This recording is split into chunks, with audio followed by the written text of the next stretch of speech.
اللہ کی بارگاہ میں دعا ہے کہ اللہ ہمیں ماہ رمضان نصیب فرمائے اور اس کی بے شمار برکتوں سے سب کو مالا مال فرمائے۔ میرے آقا صلی اللہ علیہ وسلم کے پیارے دیوانوں، ماہ رمضان شریف میں بے شمار برکتوں کا نزول ہوتا ہے، رحمتوں کا نزول ہوتا ہے، گناہ گاروں کی مغفرت ہوتی ہے جس کی ہر شب میں، بلکہ نبی پاک صاحب الاولاد صلی اللہ علیہ وسلم نے ارشاد فرمایا کہ رمضان میں کیا ہے، اگر یہ امت کو معلوم ہو جائے تو یہ تمنا کرے گی کہ پورا سال ہی رمضان رہے۔ اب اندازہ لگائیے، مختصر جملے میں میرے آقا نے ماہ رمضان کی شان بیان فرمائی، فضیلت بیان فرمائی، اور ایک مقام پر تو یوں ارشاد فرمایا جس طرح مخلوق خدا پر مجھے فضیلت حاصل ہے، یعنی آقا فرماتے مجھ محمد صلی اللہ علیہ وسلم کو جس طرح اللہ کے مخلوق پر فضیلت حاصل ہے، ایسے ہی ماہ رمضان کو دوسرے مہینوں پر فضیلت حاصل ہے،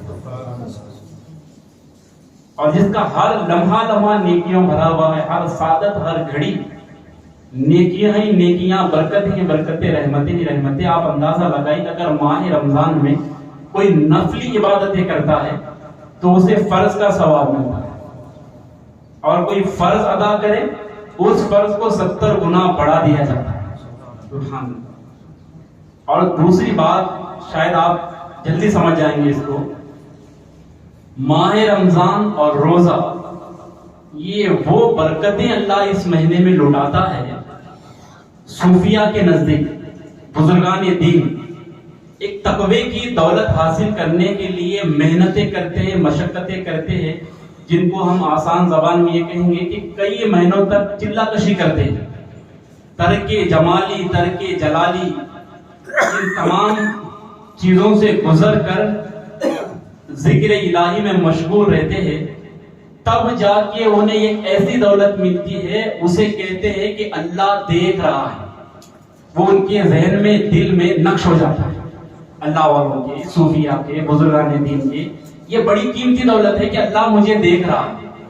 یہ وہ دولت ہے کہ اگر کسی کے ذہن میں یہ بات بیٹھ جائے کہ اللہ مجھے دیکھ رہا ہے تو فرمایا گیا گناہ کرنا اس کے لیے مشکل ہو جائے گا، گناہ کرنا اس کے لیے مشکل ہو جائے گا۔ جس کو یہ بات سمجھ میں آ جائے، یہ بیٹھ جائے ذہن کے اندر کہ اللہ مجھے دیکھ رہا ہے، اور یہ اس وقت نصیب ہوتا ہے صوفیہ جب چلہ کشی کرتے ہیں، ترک جمالی، ترک جلالی کے اس مرحلے سے گزرتے ہیں، تب جا کر کہیں جا کر یہ دولت نصیب ہوتی ہے کہ اللہ مجھے دیکھ رہا ہے، اسی لیے اللہ والے گناہ سے بچتے ہیں۔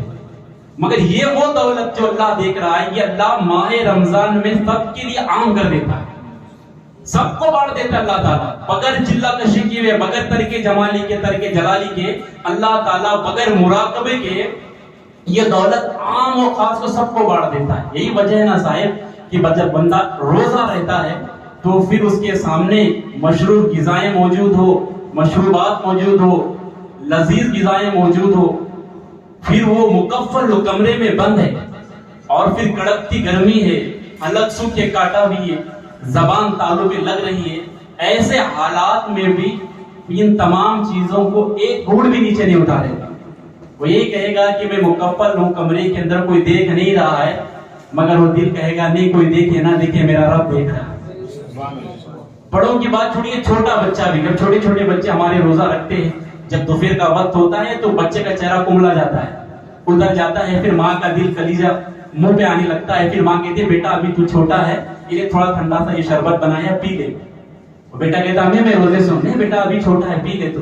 وہ کہتا ہے نہیں پیوں گا، کیوں؟ کیونکہ میں روزے سے ہوں، اگر پیوں گا چھپ کر بھی تو میرا رب دیکھ رہا ہے۔ یہ وہ دولت تھی جو چلہ کشی کرنے کے بعد ملتی تھی لوگوں کو، مراقبے کے بعد ملتی تھی، ترک جمالی، ترک جلالی کر کے لوگوں نے اس کو حاصل کیا تھا، مگر ماہ رمضان میں اللہ نے عام کر دیا ہر ایک کو۔ بلکہ مسلمان نماز کے لیے وضو کرنے کے لیے آتا ہے، منہ میں پانی لیتا ہے، مگر احتیاط برتتا ہے کہ حلق کے نیچے نہ اتر جائے۔ کون دیکھ رہا ہے؟ منہ میں لیا ہے، پی سکتا ہے، وہ کہتا ہے دنیا دیکھے نہ دیکھے میرا رب مجھے دیکھ رہا ہے۔ یہ جو تصور ہے یہ بڑی دولت ہے، یہ بڑی قیمتی دولت ہے، اور یہ ذہن میں بیٹھ جاتی ہے، یہ دولت بانٹ دیتا ہے اللہ ماہ رمضان شریف کے اندر۔ اور ہمیں چاہیے کہ یہ دولت کو ہمیشہ سینے کے اندر محفوظ رکھ کے یہ صرف رمضان تک محدود نہ رہے. یہ بغیر محنت کی جو دولت ملی ہوئی اللہ نے جو تقسیم کیا ہے, اللہ نے عطا کیا, اس کو محفوظ رکھنے کی ضرورت ہے. یہ خاص ماہ رمضان شریف کی فضیلت سے. میرے آقا علیہ الصلوۃ تسلیم کے پیارے دیوانوں, آگے بڑھتے ہیں. میں نے جو آیت مقدسہ کی تلاوت کا شرف حاصل کیا, اللہ فرماتا ہے یا ایھا الذین آمنوا کتب علیکم الصیام کما کتب علی الذین من قبلکم لعلکم تتقون.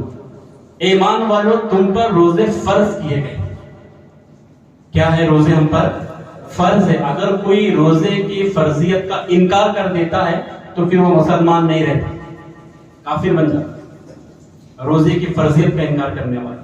اللہ قرآن میں کہتا ہے تم پر فرض کیے گئے, اور پھر آگے فرمایا صرف کہ تم پر ہی فرض نہیں تھے بلکہ جو تم سے اگلی امتیں گزری نا ان پر بھی ہم نے روزے فرض کیے.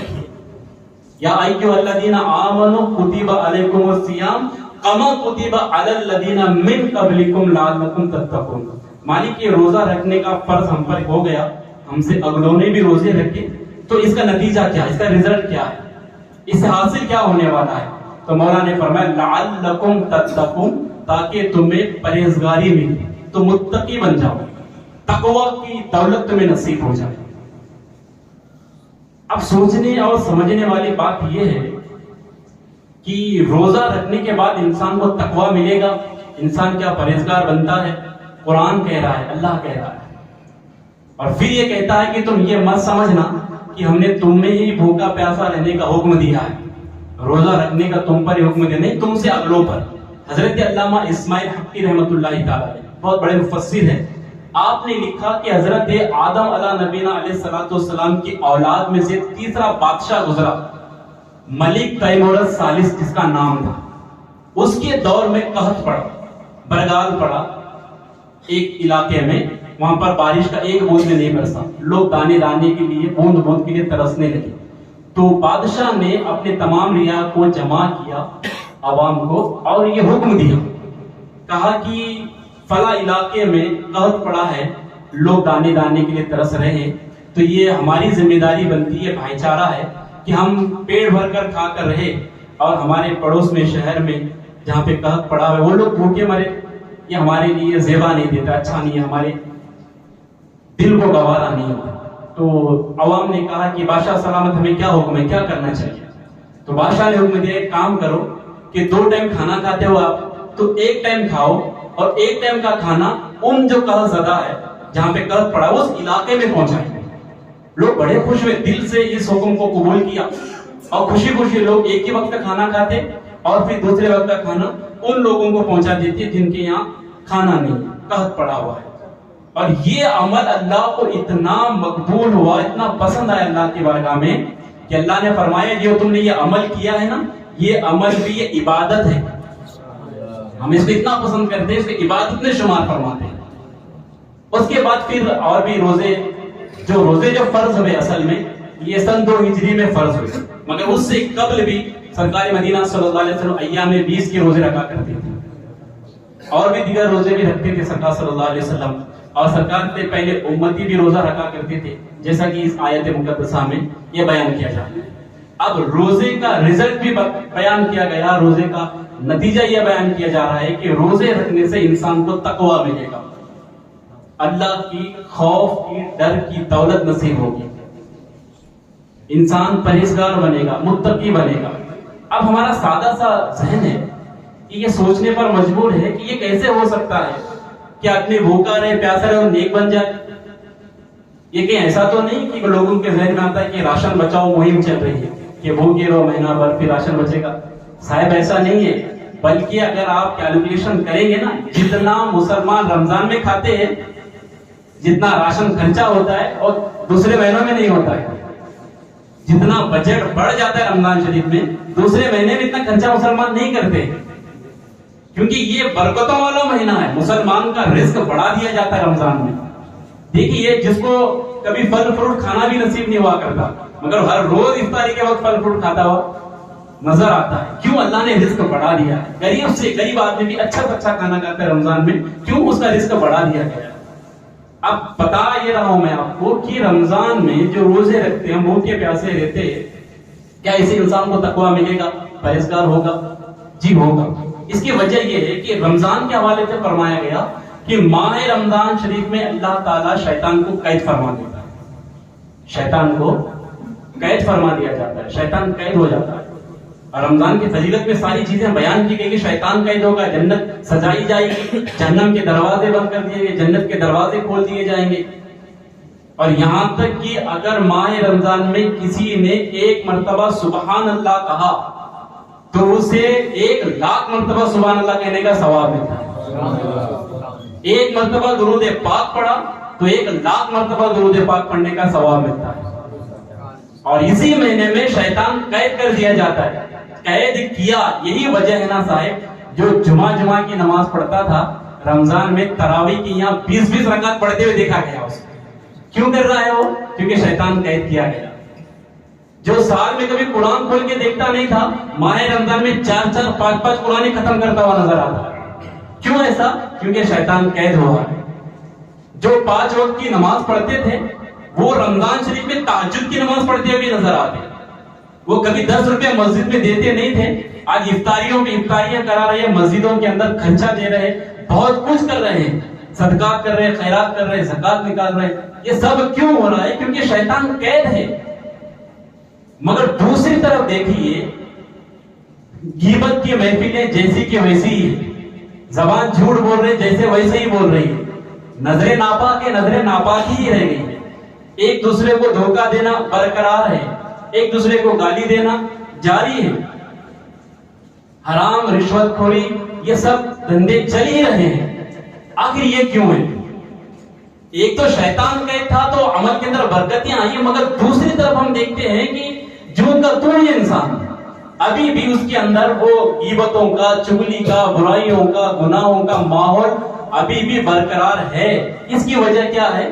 کہ اس کی وجہ نفس ہے, اس کا نفس ہے. شیطان تو قید ہو گیا, گناہ نہیں کرا رہا ہے. اس کا نفس جو 11 مہینے تک گناہ کی دعوت دیتا رہا, گناہ کراتا رہا, تو آتے ہی وہ اس مہینے کے اندر اتنا جلدی نیک تھوڑی بننے والا ہے. پھر بھی اسی مسلسل کو جاری رکھا.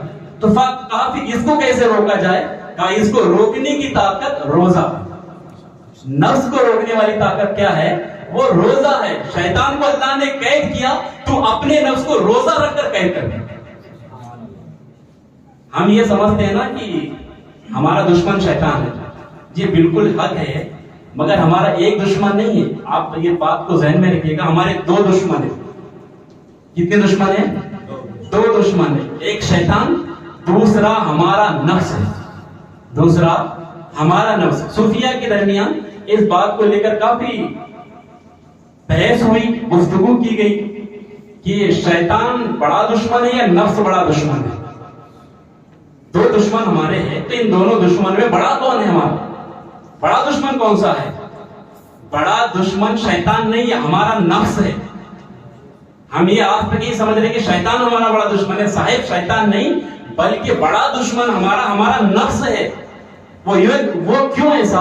وہ اس لیے کہ شیطان پہلے شیطان نہیں تھا. عزازیل اس کا نام تھا, ٹیچر آف انجنز تھا, معلم الملکوت تھا, فرشتوں کا استاد تھا. تو جو فرشتوں کا استاد ہو, ٹیچر آف انجنز ہو, معلم الملکوت ہو, وہ کیسے شیطان بنا؟ عزازیل جس کا نام تھا وہ شیطان کیسے بنا؟ اس کے نفس نے اس کو شیطان بنایا نا. انا خیر منہم, اس نے کہا کہ میں ان سے بہتر ہوں. میں یہ جو ہے نا, میں یہ نفس ہے. بہت سارے لوگ کہتے ہیں نا میں نے یہ کیا, میں وہ کیا, میں کون ہو جانتا ہے, تو میں کیا کیا کر سکتا ہوں. یہ میں جو ہے نا صاحب, یہ میں کا گھر خالی ہے. جو ٹیچر آف انجنز تھا, فرشتوں کا استاد تھا, تو میں نے ہی گارت کیا تھا اس کو. اس نے کہا میں بہتر ہوں, پھر اللہ نے کہا تو بہتر ہے تو نکل جائے یہاں سے. جنت سے اس کو نکال دیا گیا. ایک بزرگ تھے نا, یہ میں کے لفظ بھی پرہیز کرتے تھے. آپ یہ کرنے کی ضرورت نہیں ہوتی ہے, مگر اللہ والوں کا تقویٰ آپ کے ذہن سے بھی بالا تر ہوتا ہے, ہمارے سوچ سے بھی آگے ہوتا ہے. میں والا لفظ استعمال نہیں کرتے تھے آپ. وہ اس لیے کہ شیطان کو اسی میں نے ہی غارت کر دیا تھا, برباد کر دیا تھا. تو میں کی جگہ آپ استعمال کرتے, یا کوئی دوسرا ہم استعمال کرتے, دوسرے لفظ وہاں پر جوڑ کے آپ بولا کرتے تھے. کبھی زبان پہ میں لایا ہی نہیں تھا. اور یہ بات ایک شخص کو پتا چلی, ایک نوجوان کو کہا کہ جو فلاں بزرگ ہے نا وہ بڑے نیک ہیں, پرہیزگار ہیں, یہاں تک کہ ان کے اندر کبھی میں کا تصور ہی نہیں ہے. یعنی جملہ تک استعمال نہ کرتے، لفظ تک استعمال نہیں کرتے میں کا ہو. اگر میں بولنا بھی ہوتا ہے نا انہیں تو اس کی جگہ کوئی دوسرا لفظ لا کے استعمال کرتے ہیں، میں بولتی ہی نہیں. اس نے کہا نہیں آج بول کر ہی رہیں گے. نوجوان نے کہا آج ان سے میں بلوا کر ہی رہوں گا. کہا پھر ٹھیک ہے. تو پھر اس نے کیا کیا، پھر جب حضرت جہاں رہتے تھے بزرگ ان کے پاس آیا، آئین نماز کا وقت ہی ہو رہا تھا. جیسے آیا پہنچا سلام کیا، کہ حضرت ایک سوال پوچھنا تھا. تو پوچھو کیا بات ہے. تو کہنے لگا حضرت دراصل بات یہ ہے کہ شیطان کو کس شے نے برباد کیا، کس چیز نے شیطان کو برباد کیا، جبکہ وہ فرشتوں کا استاد تھا، جنت میں جب چاہے آتا جب چاہے جاتا، اتنا پاور اختیار اس کا تھا. اور فرشتوں کو بھی پڑھا تھا تو پھر وہ سونے کے جھولے میں بیٹھ کے جھولتا، ادھر سے جھولتا نا ایسا تو 70,000 فرشتوں کو پڑھاتا تھا. پھر ادھر سے آتا نا تو ادھر سے 70,000 کو پڑھا دیا آتا تھا. پڑھانے کا انداز بھی دیکھیے آپ کیسا تھا. کہا پھر اس کو برباد کس نے کیا. اب وہ اللہ والے تھے، پاک نظریں تھی، انہوں نے دیکھ لیا کہ اس کے ذہن میں کیا ہے، دل میں کیا ہے. اوپر سے نیچے تک دوڑایا، کہا یہ بڑا ہوشیار ہے اور مجھے پھنسانا چاہتا ہے. کہا بیٹے ابھی نماز کا وقت ہو رہا ہے، اب نماز پڑھتے پھر اس کے بعد بیٹھ کے باتیں کریں گے، تمہارے سوال کا جواب بھی ہم دیتے، چلو ہمارے ساتھ. چنانچہ وہ لے کر آئے. آپ امامت فرماتے تھے، بزرگ نماز پڑھاتے تھے. جیسے ہی نماز پڑھائی انہوں نے سلام پھیرا، کھڑے ہو گئے. کھڑے ہو کے کہنے لگے کہ نماز سے پہلے ایک صاحب آئے تھے میرے پاس، انہوں نے یہ سوال کیا تھا کہ شیطان کو کس چیز نے برباد کیا. وہ صاحب کون تھے؟ جملے میں غور دیجیے، توجہ دیجیے گا. کیا کہا آپ نے؟ نماز سے پہلے ایک شخص آئے میرے پاس، انہوں نے یہ سوال کیا تھا مجھ سے کہ کون سی وہ چیز تھی جس نے شیطان کو برباد کیا. یہ سوال کرنے والے کون تھے، کہاں ہے وہ؟ وہ شخص پیچھے ہی کھڑا تھا. وہ کھڑا ہو گیا اٹھ کے جھٹ سے، کہنے لگا حضرت میں. کہا اسی لفظ نے شیطان کو برباد کیا. آپ نے اپنے زبان سے وہ لفظ ادا ہی نہیں کیا، اسی سے ہی کروا دیا. اتنا پرہیز کرتے تھے. تو بتانے کا مقصد یہ ہے کہ میں جو ہے نا، یہ نفس جو ہے نا، یہ انسان کو برباد کر دیتا ہے. میں کا اگر ہمیشہ خالی ہے، جس کے اندر انا آ گیا، میں آ گیا، تو پھر سمجھ لو وہ برباد ہو گیا، کچھ بات ہی نہیں رہے گا. جس کے پاس سب کچھ تھا اس کے پاس کچھ نہیں رہا. ہمارے پاس ہے ہی کچھ نہیں تو کیا بچے گا صاحب. تو میں کا گھر جو ہے اس سے پرہیز کرو. یہ نفس ہے میں. تو میرے آقا علیہ الصلوۃ والتسلیم کے پیارے دیوانوں، یہ نفس کو کچھ لے کیسے، تو بتا دیا کہ روزہ جو ہے نفس کو کنٹرول کرتا ہے. اسی لیے ماہ رمضان میں شیطان کو قید کیا گیا تاکہ شیطان کے حملے سے ہم بچیں، اور ہمارا جو نفس ہے وہ روزے کے ذریعے کم ہوگا. اور اس کو اور آسانی سے سمجھانے کے لیے میں آپ کو بتاتا ہوں. چلو، علامہ اقبال علیہ رحمان نے اس سوال کو اپنے مرشد سے پوچھا تھا. علامہ جلال الدین رومی علیہ رحمان سے، اپنا مرشد مانتے تھے علامہ رومی کو. آپ ان سے پوچھا کہ نفس کو کنٹرول کیسے کیا جائے. انہوں نے کیا جواب دیا؟ کہا بیٹا اس کا جواب جو ہے نا، جو میرے بھی استاد ہیں، جن کو میں اپنا مرشد مانتا ہوں، فرید الدین عطار، جو تذکرۃ الاولیاء کتاب ہے، تمام اولیاء کے حوالے سے لکھی ہوئی ہے، آپ اس کے مصنف ہیں، آپ اس کے رائٹر ہیں، آپ نے لکھی ہوئی. تو ان کے حوالے سے علامہ جلال الدین رومی علیہ السلام فرماتے ہیں کہ عشق کے 7 شہر ہیں، ان 7 شہروں کو گھوم کے آنے والی ذات کا نام فرید الدین عطار ہے. اور لوگ مجھے بڑا سمجھتے ہیں نا، میں نے ان 7 شہروں کے پہلے شہر کی پہلی گلی کے کونے پہ کھڑا ہوں، اور فرید الدین عطار 7 شہر گھوم کے آئے ہوئے. ان سے پوچھا گیا نفس قابو میں کیسے ہوگا، انہوں نے جواب دیا. ذہن میں بٹھا لیں. آپ فرماتے ہیں کہ نفس کبھی ختم نہیں ہوتا، نفس کبھی ختم نہیں ہوتا. پھر کہا اسے کنٹرول کیا جا سکتا ہے، اسے روکا جا سکتا ہے، اپنے قابو میں اسے لایا جا سکتا ہے. کہا کیسے؟ کہا کہ 3 ہتھیار جس کے پاس ہو، 3 اصلیں جس کے پاس ہو، ان تینوں اصلوں سے اس پر حملہ کیا جائے، اٹیک کیا جائے تو وہ کنٹرول میں آئے گا، قابو میں آئے گا. کہا کون سے 3 ہتھیار ہیں؟ یاد رکھیے گا. فرمایا پہلا، فرمایا کہ بھوک کی تلوار. سب سے پہلا کہا بھوک کی تلوار اور خاموشی کا نیزہ. یہ 3 چیزیں آپ نے بتا دی. سب سے پہلے فرمایا خاموشی کا خنجر. فرمایا کیا؟ فرمایا خاموشی کا خنجر، بھوک کی تلوار، تنہائی کا نیزہ. یہ 3 ہتھیار ایسے ہیں جو انسان کے نفس کو کنٹرول کریں گے. نمبر 1 فرمایا سب سے پہلے خاموشی کا خنجر. میرے آقا فرماتے من سقیت نزا، کہ جو